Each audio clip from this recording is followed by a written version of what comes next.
प्यारे सज्जनों, ये सारा संसार स्वप्न की भांति है। स्वप्न में रिश्ते नाते, संबंधी, धन, परिवार, ऐशो इशरत के समस्त सामान, सब सुख दुख जो कुछ भी है सब वास्तविक लगते हैं और जागने पर पता चलता है कि वो सब झूठ थे। ऐसे ही जब संतों के सत्संग में विवेक चक्षु खुलते हैं तो संसार के सभी दृश्य मिथ्या प्रतीत होते हैं। जब तक अज्ञान की नींद में व्यक्ति सोया हुआ है तब तक ही ये संसार सत्य प्रतीत होता है।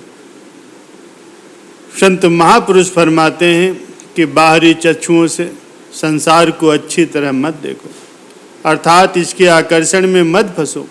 ये छलावा है, भ्रम है तथा माया का नकली रूप है।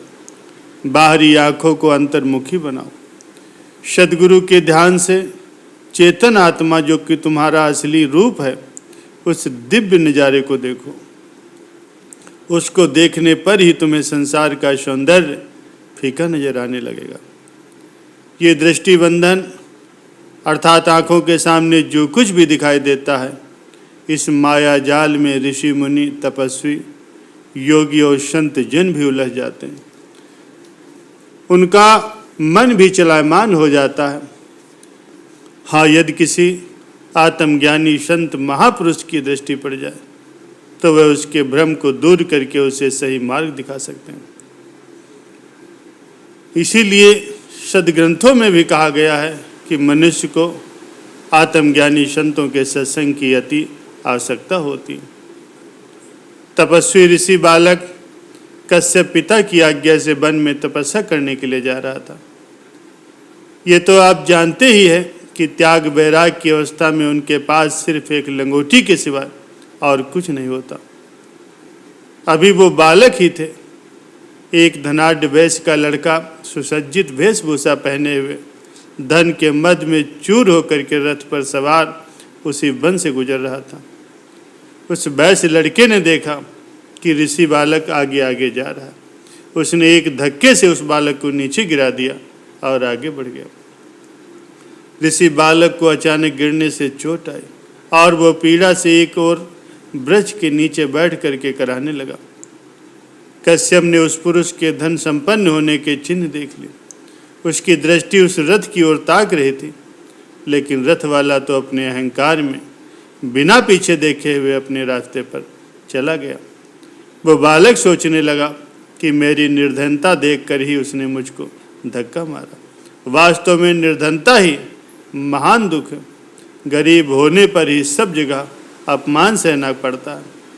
ऐसे जीवन से क्या लाभ, ये सोच करके उसने मृत्यु को वर्ण करने के लिए आत्महत्या का विचार किया। वह बालक अबोध था। महान लक्ष्य को छोड़ करके एक तुच्छ लालसा के पीछे मृत्यु के समीप जा रहा था।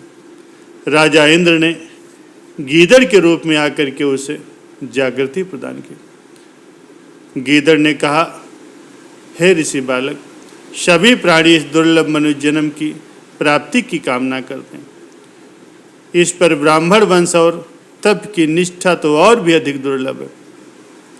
ये सब संयोग सुलभ होने पर भी दृष्टि दोष होने से मृत्यु का तुम वर्ण करना चाहते हो। ये विचार तो बिल्कुल अनुचित है। आप माया में भ्रमित हो रहे हो। यह आपको शोभा नहीं देता। आप मेरी ओर देखिए। अधम और कष्टप्रद योनि में दुख भोगते हुए भी प्रारब्ध कर्म भोगने के लिए मैं जीवित रहना चाहता हूँ। फिर आप तो तपस्वी हैं, केवल मानहानि और आँखों से माया के रूप पर मोहित हो गए। आत्महत्या तो महान पाप है। इस वैभव से न किसी को संतोष हुआ है और न ही कभी होगा।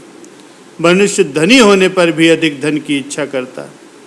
पुनः वह राजा इंद्र के पद को सबसे अधिक सुखी समझ करके उसकी याचना करता है। माया की नीति ही ऐसी है। ये सत्य पथ पर चलते मार्ग को पथ विचलित कर देती है। आप अपने तप, सत्य पालन, स्वाध्याय और संयम से अपने कर्तव्य का पालन करें। यही आपका मुख्य धर्म भी है। ये सुनकर ऋषि बालक को आश्चर्य तो बहुत हुआ। उसने सोचा कि ये गीदड़ होकर के भी आत्मज्ञान की बातें कर रहा है। ये कोई गीदड़ नहीं है, ये तो कोई और है। तपस्वी ने आंखें मूंद ली और गीदड़ के स्थान पर उसने इंद्र को देखा। कश्यप बालक ने उसका पूजन किया और श्री आज्ञा से पुनः ही तपस्या में लीन हो गया।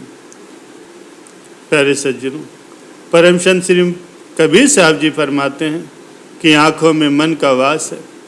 विषय विकार और संसार के व्यवहार में जो कुछ भी दिखाई दे रहा है, मन उसे ग्रहण करके उसके साथ मिल करके जीव को आवागमन के चक्कर में डालने वाला और दुख कष्टों के बंधन में बांधने के लिए तैयार रहता, अर्थात सभी इंद्रियों को कर्म करने के लिए मजबूर कर देता।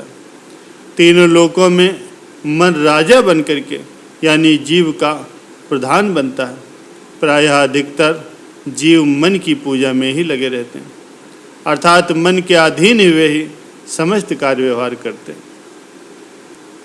आँखों के मार्ग से मन शरीर के 9 द्वारों में पहुंच जाता। यदि ये स्वयं को शक्तिशाली समझ जीव को भटकाता है तो परमात्मा की ओर से बांधने वाले यानी कि इसे काबू करने का उपाय भी हुआ करता है। वो उपाय ये है कि संतों महापुरुषों के स्वरूप में सद्गुरु अवतार लेकर के मन को बस में करने की युक्ति बतलाते हैं। मन की चाल तो बड़ी ही टेढ़ी है, इसे जल्दी नहीं समझा जा सकता। संतों के सत्संग में इसकी चाल को आकर के विफल कर दो, भगवान के दर्शन शीघ्र ही संभव हो जाएंगे। संत महापुरुष फरमाते हैं कि परमात्मा तो हृदय में है, उसका शीशा अगर साफ होगा तो मुंह भी साफ साफ दिखाई देगा। मन की समस्त दुविधाओं को मिटा दो तो भगवान के स्वरूप को अवश्य देख पाओगे।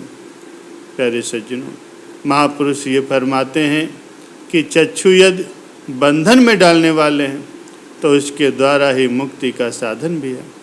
सद्गुरु के दर्शन ध्यान से उस सुंदर स्वरूप को हृदय में बसा लो। मन को काबू में लाने के लिए ध्यान सर्वश्रेष्ठ साधन है। बाहर की रंगरलियों से अपने चित्त वृत्ति को हटा करके अंतर की ओर दिव्य नज़ारों प्रभु की लीलाओं का स्मरण करके उसी में भाव मगन हो जाओ, और यही भव सागर से मुक्त होने का एकमात्र उपाय है। इसे अपना करके अपने जीवन को धन्य बनाओ।